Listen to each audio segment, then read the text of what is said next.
Hello mga ka-road trip, isang mapagpalang araw na naman sa ating lahat. Magluluto tayo ngayon ng sopas. So ito ang ating mga ingredients sa sopas natin. Andyan yan na mga ka-road trip. Ayan yung mga rekado natin, sibuyas, bawang, luya, then backbone ng chicken, evap, hotdog, cabbage, carrots, then yung pasta. So ayan lahat ang mga gagamitin natin sa pagluluto ng masarap na almusal at merienda, kung anong gusto nyong gawin. So syempre magpakulo tayo ng tubig, then lulutuin natin yung pasta natin. Eto na. Then syempre yung mga rekado na gagamitin natin, igigisa muna natin yan. Magpainit muna tayo ng mantika. Painitin muna natin yung mantika. Lalagay ko na itong luya.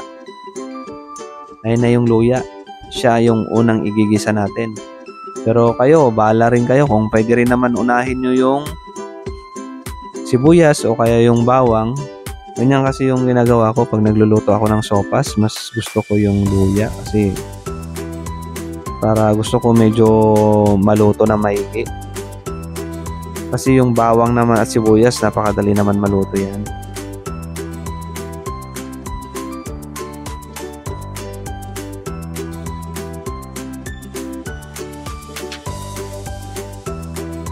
Then, lagay ko na yung sibuyas. Igisa muna natin.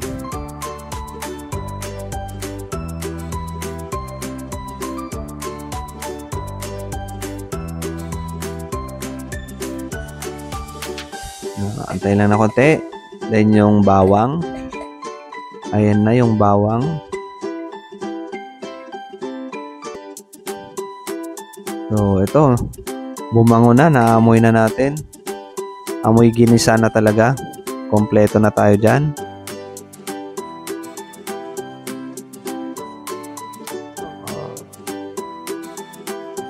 Siyempre, gigisa na natin yung ating hinimay-himay na chicken bone. Ayan yung chicken bone na hinihiwa-hiwa natin. Ayan, masarap kasi sa sopas to, yung buto ng chicken. Mas malasa siya compare pag puro laman lang yung nilagay mo. Kasi mas masarap yung sabaw. Mas masarap higupin. Then lagyan natin ng paminta para may anghang-anghang din na lasa ng paminta. Yan. Gisa na natin mga ka-road trip.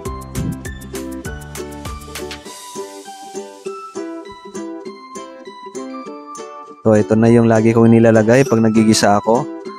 Yung powder ng luyang dilaw o tinatawag na turmeric.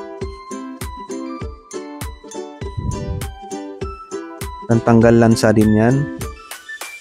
And mas maging mabango ang ating lulutuin. Lalo na pag ginisa.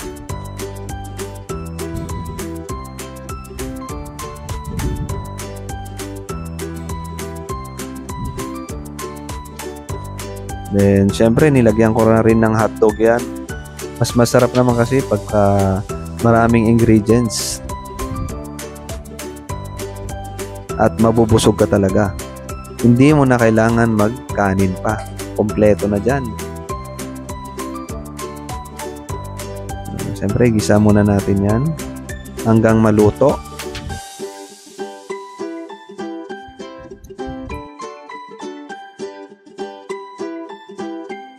Ito na carrots na alam naman natin na hindi mawawala yan sa sopas.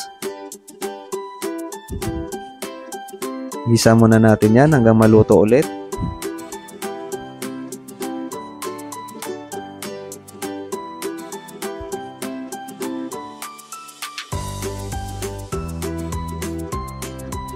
Ayan na, luhuluin lang natin yan.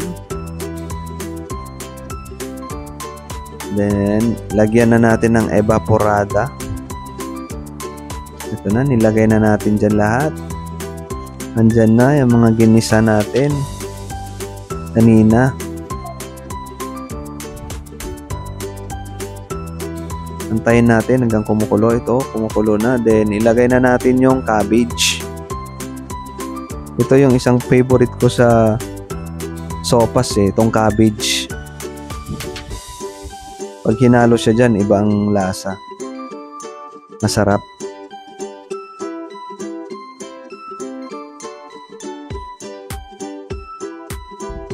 So, saglit lang naman na to. Kunting ano na lang to. Pag kumulo yan yung cabbage, mas masarap pag hindi siya lutong-luto. So, ayan na. Haluin lang natin yan. So, ito na yung sopas natin. Malapit na. Nagugutom na rin ako.